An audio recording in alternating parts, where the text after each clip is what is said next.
तो पितामह भीष्म कहते हैं ठाकुर जी, या तो व्यक्ति का दुर्भाग्य साथ देता है या सौभाग्य साथ देता है, पर मेरे तो आज दोनों साथ आ गए। भगवान ने कहा कैसे? पितामह भीष्म कहते हैं प्रभु आप चल करके मेरे पास आए, आप चल करके मेरे पास आए, पर मैं उठ करके आपको प्रणाम नहीं कर सकता। ये दुर्भाग्य है आज मेरा। आप मेरी आंखों के सामने खड़े हो, मैं आपको हाथ जोड़ करके प्रणाम नहीं कर सकता, ये मेरा दुर्भाग्य है। और बोले सौभाग्य क्या है? पितामह कहते हैं मैंने प्रतिज्ञा की थी कि मैं जब तक सूर्य उत्तरायण नहीं होंगे तब तक मैं प्राण नहीं त्यागूंगा। और ठाकुर जी आज तो हमारे सामने दो दो उत्तरायण खड़े हैं, एक तो सूर्य उत्तरायण हो गए और आप उत्तरा माता के गर्भ में हो आए, तो आज आप भी उत्तरायण हो गए। दो दो उत्तरायण हमारे सामने खड़े हैं, तो ये हमें सौभाग्य है। और दुर्भाग्य हमारा ये है कि आप चल करके हमारे पास आए लेकिन हम आपको प्रणाम नहीं कर सके। क्यों? क्योंकि हाथों में बाढ़ लगे हैं। ये स्थिति केवल पितामह भीष्म की नहीं है, ये स्थिति हमारी और आपकी भी होगी। यही स्थिति हमारी और आपकी भी होगी, ये केवल पितामह भीष्म की नहीं है।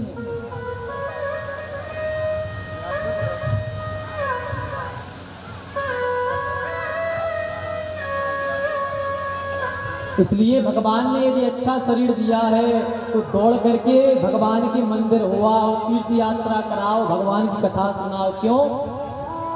क्योंकि बुढ़ापे में मंदिर नहीं जा पाओगे, कहीं नहीं जा पाओगे दौड़ करके मंदिर में। क्यों?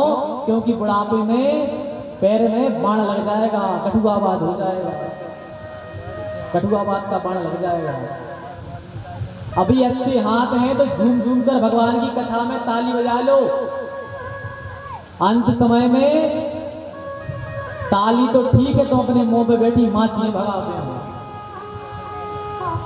ताली तो ठीक है, अपने में मुंह पे बैठी माछियां भगाते हैं, ऐसी हालत हो जाती है।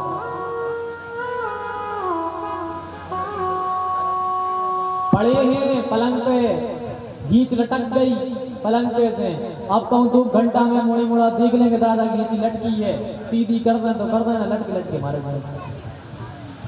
ये हालत होनी है। इसलिए भगवान ने यदि अच्छा शरीर दिया है तो भगवान का भजन करो, जितना अधिक से अधिक हो सके भगवान का भजन करो। अभी दौड़ दौड़ करके तीर्थ हुआ, भगवान को सिर झुका लो भगवान के सामने, क्योंकि मरते समय भगवान की सिंहासन तो तुम्हें दिखेगी, पर तुम अपना ये सर भगवान के सामने नहीं झुका पाओगे। क्यों? क्योंकि शरीर काम ही नहीं करता बुढ़ापे में। प्यास लगी है, गिलास सामने रखा है, तुम उठा के पानी नहीं पीते हो। मोड़ी मोड़ों खबर आ गई दादा प्यासे बैठे, पानी पिया या तो पिया है, ना प्यासे मर जाए। ये हालत होनी है हम सबकी। यही बुढ़ापा भीष्म है।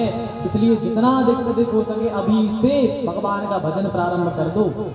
दौड़ दौड़ कर तीर्थ हो आओ, मंदिर हो आओ, भगवान के भजन में झूम झूम कर ताली बजा लो। पितामह भीष्म भगवान को प्रणाम कर रहे हैं।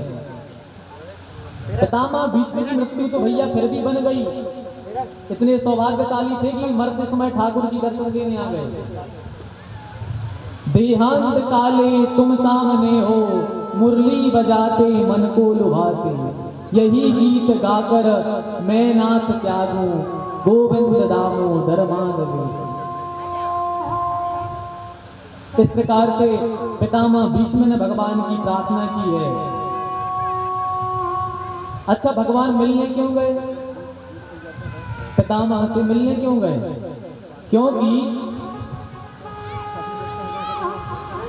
भगवान ने रात्रि में क्या देखा कि युधिष्ठिर यहां से वहां, वहां से यहां आ रहे थे। भगवान ने देखा कि दाऊ रात में सोए नहीं, क्या बात है? भगवान युधिष्ठिर के पास गए, बोले दाऊ सोए नहीं अभी तक? बोले हाँ। बोले क्यों? बोले कृष्ण क्या बताएं, कल हमारा राज्याभिषेक होना है और जैसे ही हम सिंहासन की ओर दौड़ते हैं तो वो सिंहासन में चीख चीख कर कहती है कि धिक्कार है दुष्टर, तूने मुझे पाने के लिए अपने 100 भाइयों को मार दिया, तूने मुझे पाने के लिए अपने पितामह भीष्म को मार दिया, तूने मुझे पाने के लिए अपने गुरु द्रोणाचार्य को मार दिया। भगवान ने बहुत समझाया कि ये तो विधि का विधान है, पर युधिष्ठिर को समझ में नहीं आया। भगवान ने सोचा इनको कौन समझाएगा, तो भगवान ने कहा कि इनको पितामह भीष्म ही समझा पाएंगे, इसलिए भगवान युधिष्ठिर को पितामह भीष्म के पास ले गए। पितामह भीष्म से भगवान बोले, दादा ये युधिष्ठिर बड़ा परेशान है, इसे कुछ शिक्षा दीजिए, इसे कुछ ज्ञान दीजिए आप। तो पितामह भीष्म दान धर्मान राज धर्मान मोक्ष धर्मान विभागसा स्त्री धर्मान भगवत धर्मान समासभ्यास योगता, दान धर्म की, राज धर्म की, मोक्ष धर्म की, स्त्री धर्म की नीति बताते हैं युधिष्ठिर के लिए। स्त्री धर्म में कहते हैं कि युधिष्ठिर कभी यदि स्त्री पर बात आ जाए तो या तो अपनी गर्दन कटा देना या सामने वाले की गर्दन काट लेना, यदि कभी स्त्री पर बात आ जाए तो। वहीं द्रौपदी खड़ी थी, द्रौपदी को आज हंसी आ गई। द्रौपदी हंसने लगी, दादा बहुत बड़ी बात कह रहे हो। देखो द्रौपदी खाली 2 जगह हंसी है, द्रौपदी खाली 2 जगह हंसी है। एक तो जब यज्ञ होने वाला था, जब राजसी यज्ञ कर रहे थे पांडव, एक बार तब हंसी थी। क्या हुआ कि युद्ध प्रारंभ होने वाला था, अब सबके काम बट रहे थे, तो भगवान अक्कर धक्क बोले कि युधिष्ठिर लिखो डायरी में, जहां से दान होगा वहां पर दुर्योधन बैठेगा, दुर्योधन दान करेगा। अब पांडव ने सोची जी हम ही आए कि लुटवावे आए हमें, बताओ। तो पांडव भगवान के डर से कुछ बोल ना पाए। द्रौपदी चुपचाप गई भगवान के पास में, बोली भगवान जो का कर रहे आप, आपको पता है दुर्योधन हम लोग से 1 नंबर का जलता है और आप उसको वहां बिठा ले जहां से दान होना है, वो एक दिन में ही सारा खजाना लुटा देगा, दूसरे दिन हमारी बेइज्जती हो जाएगी। भगवान बोले बेटी बहन तुम्हें अभी पता नहीं है, ये बात अभी दुर्योधन को भी पता नहीं है। बोले क्या? बोले दुर्योधन के दाहिने कंधे पर साक्षात लक्ष्मी विराजती हैं, उसको ये वरदान है कि वो धन में से, खजाने में से जितना धन उछीलेगा उसके दूना धन उस खजाने में भरता जाएगा, इसलिए हम उसको वहां बिठा रहे हैं। भगवान ने कहा दुर्योधन जाओ जरा देख कर आओ, नगर देखा कैसा क्या बना है। दुर्योधन पहुंचा तो इतना विचित्र नगर बना था कि जहां लगता था कि पानी भरा है वहां पानी नहीं होता था, और जहां लगता था कि सूखा है वहां पानी होता था। ऐसी कलाकारी से बना था वो इंद्रप्रस्थ। एक जगह दुर्योधन ने देखा कि पानी भरा है तो वहां संभल के गया, पानी नहीं था, और एक जगह आराम से जा रहा था, वहां पानी भरा था, धड़ाम से गिर पड़ा। वहीं ऊपर महल के ऊपर द्रौपदी आदि रानियां खड़ी थी। एक शब्द द्रौपदी के मुंह से निकल गया, केवल एक शब्द। द्रौपदी ने कह दिया कि अंधों के अंधे होते हैं। ये शब्द, एक शब्द, बस एक शब्द में पूरा महाभारत हो गया। इसलिए कहते हैं भैया कि पर हमेशा सोच समझकर ही बोलना चाहिए। पर हमेशा जब भी बोलो सोच समझकर बोलो, क्योंकि लोग कहते हैं कि भैया गोली का घाव तो भर जाता है पर बोली का घाव कभी नहीं भरता है। लोग कहते हैं अभी भी कि भैया हमारे कान में आज भी ये शब्द खटक रहा है, एक दिन हमने ऐसी कह ली। तो बोलना भी हमें आना चाहिए। तो द्रौपदी 2 जगह हंसी, कहा एक जब पितामह भीष्म ने कहा और एक कहा जब दुर्योधन गिरा। हंसी भी हर जगह नहीं होनी चाहिए, हंसी का भी एक स्थान होता है। और विशेषकर तो हम बताएं, माताओं से अनुरोध करें कि हंसी हर जगह नहीं होनी चाहिए। नहीं ना तो भैया हंसने की के वस्ते और आए। क्योंकि कहते हैं लाश के साथ बारात बुरी लगती है, लाश के साथ बारात बुरी लगती है, और दिल में कोई बात हो तो हर बात बुरी लगती है।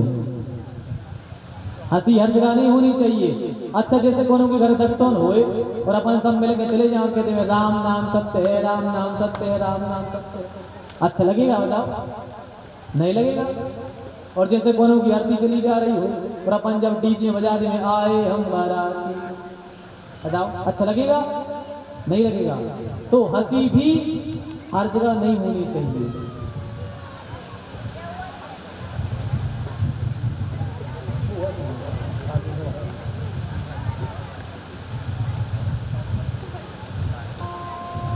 तो हंसी भी सोच समझ कर हर व्यक्ति को बोलना चाहिए।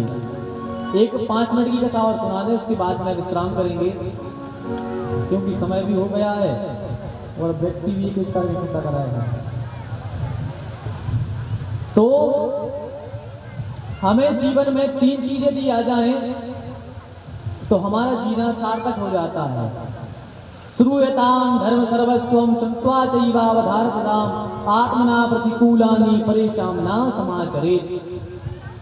हमें 3 चीजें हमारे जीवन में यदि आ जाएं तो हमारा जीवन सार्थक हो जाता है, और ये 3 चीजें हर आदमी के अंदर होनी चाहिए। कौन कौन सी? पहला, हमें बोलना आना चाहिए। हम कैसा बोलते हैं, हमें कहना आ जाए। हम कैसा बोलते हैं, किससे बोलते हैं।